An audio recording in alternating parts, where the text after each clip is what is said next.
ജീവിതത്തിൽ എന്തെങ്കിലും ഒരു പ്രശ്നങ്ങൾ വരുമ്പോൾ, ശരീരത്തിന് എന്തെങ്കിലും ഒരു പ്രശ്നങ്ങൾ വരുമ്പോൾ, ഏത് രോഗമാണെന്ന് നിർണ്ണയിക്കാൻ വേണ്ടി ഒരു ബയോപ്സിനൊക്കെ ചെയ്ത് നമ്മൾ കാത്തിരിക്കുന്ന ഒരു 2 ആഴ്ച, ശരിക്കും ആ സമയത്ത് നമ്മൾ അനുഭവിക്കുന്ന ഒരു ഭയങ്കര മാനസിക പ്രതിസന്ധിയുണ്ട്.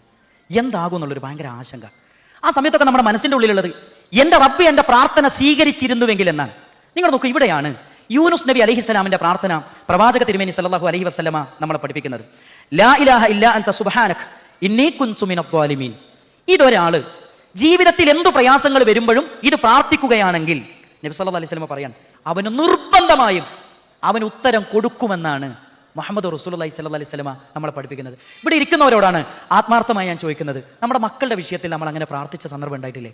നമ്മുടെ ഭാര്യയുടെ വിഷയത്തിൽ, നമ്മുടെ ഉമ്മയുടെ വിഷയത്തിൽ, നമ്മുടെ വാപ്പയുടെ വിഷയത്തിൽ, നമ്മുടെ കുടുംബത്തിൻ്റെ വിഷയത്തിൽ, ഇത്തരം ഘട്ടങ്ങളിലൊക്കെ പ്രാർത്ഥിക്കാൻ പറ്റിയ ഒരു പ്രാർത്ഥനയാണ് യൂനുസ് നബി അലൈഹിസ്സലാമിൻ്റെ പ്രാർത്ഥന. അത് പ്രാർത്ഥിച്ചാൽ റബ്ബ് ഉത്തരം ചെയ്യുമെന്നാണ് റസൂലുള്ളാഹി സ്വല്ലല്ലാഹു അലൈഹി വസല്ലമ നമ്മളെ പഠിപ്പിക്കുന്നത്.